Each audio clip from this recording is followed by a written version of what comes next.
and welcome to the Maruti Suzuki studio at the Auto Expo 2020.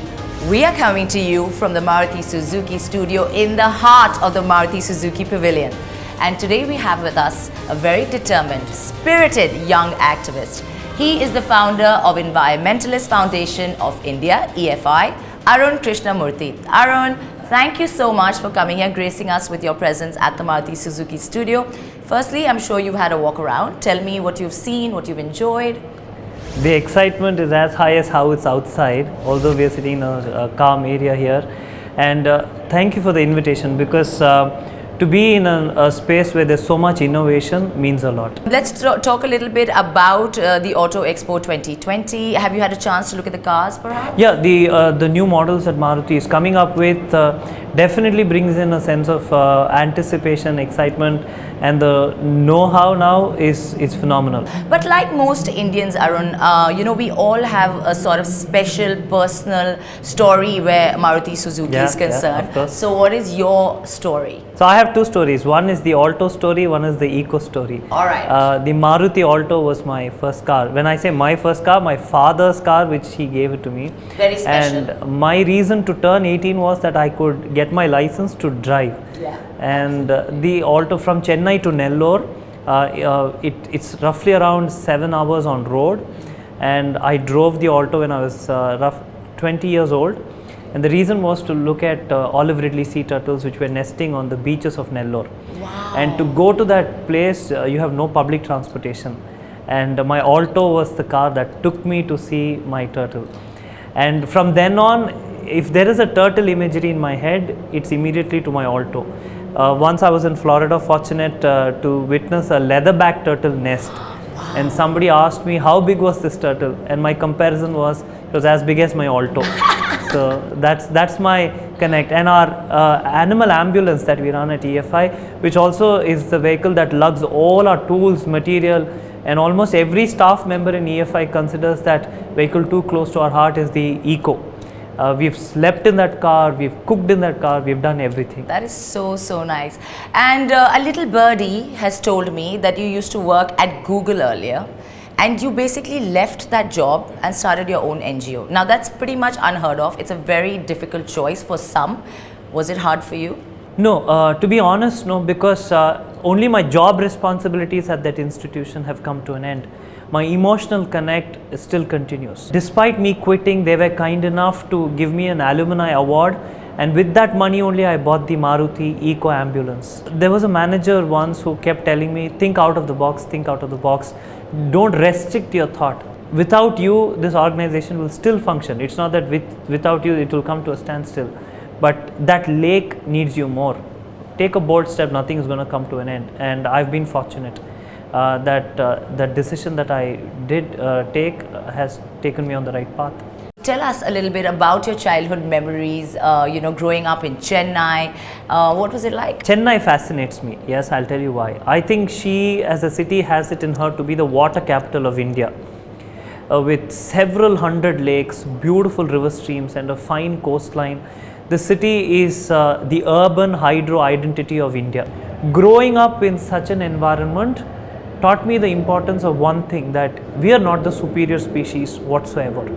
Just because you and I can talk loud and walk straight, it doesn't make us a superior species. We have to live in harmony with nature. That's what Chennai taught me. Tell me, what prompted you to create your foundation, the Environmentalist Foundation of India? What actually made you create that? You see it going from great to good to bad to worse. You'll definitely want to do something about it. You will not sit back as a mute spectator. That's what's happened in my case. What started as a tiny weekend volunteering today is a 108 water body restored organization in 13 years. That's absolutely incredible. While we speak about obviously that achievement, tell us a little bit more about the other achievements of the EFI. A lake or a pond in an urban rural setup in India today faces solid waste, liquid waste problems. We have to clean these water bodies, remove the invasive species, regain the water body and bring it back to its glorious past. That's what we're working towards, a scientific restoration. We've been doing this across 14 states in the last 13 years. We've done roughly around 108 water bodies. Our larger theme is from whatever to water forever. That's the focus with which we've been working, and it has to be a collaboration between the government, corporates like Maruti, NGOs like EFI, the common citizen, all of us coming together for the cause. But interestingly, you also made a YouTube series based upon the wonderful water bodies that you've actually restored, and it's called Hydrostan. What an interesting name. How did that come about? Hindustan's water stories, that's the larger theme. From one of the world's oldest dam structures built across the river in South India to a step well in Alwar, Rajasthan, India has water stories to tell, and these water stories technically will take India to the next level of sustainability, is my hope and thought. All across India, from the islands to mainland, we have these fascinating human stories, historical anecdotes and more that needs to come out, and that's what we're trying to document through Hydrostan, which runs on our YouTube channel. But what advice would you really give to young people on how to be more driven towards a cleaner, greener Mother Earth? Definitely not an advice, but a humble, big request would be get down on the field and start doing something, because there's no point being worried. Do we want to be part of the problem? Do we want to be part of the solution? Almost all of us want to be part of the solution. All of us who are watching this video now should technically start looking out for a lake or a pond or a river system near our homes, near our schools, near our universities, near our workplaces. We should become water literate. Then we should become water responsible. Then we should focus on water sustainability. If we do that, we're going to take this nation to the next level. From the products that we use, from the consumption that we base on, from the vehicles that we're going to buy in the future, everything has to focus on sustainable practices. Now we have the options, as we're seeing right behind us. So why not? And it's affordable, it's available, and I think we should march towards that. And we have a bigger role to play in this planet.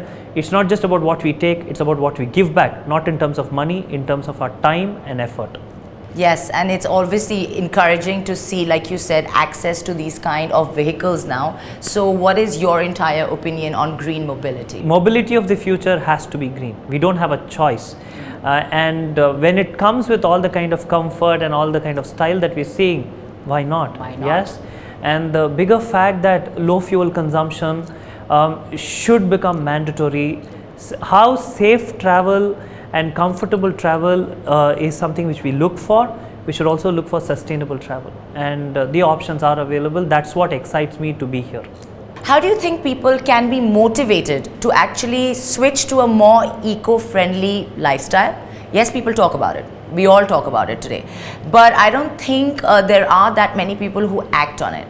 So how should they be actually motivated just by looking at the garbage in the water bodies or the smog in the air? How do they do it? Nature has her unique ways in getting us to act, right?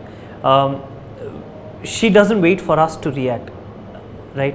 When there's a massive flood, it's a rude awakening. When there's a prolonged drought, that's a rude awakening. Unless and until nature keeps giving us that push, I don't think we can do it. Because we are such a diverse and such a dynamic setup that not one person or one organization is going to be able to convince people, right?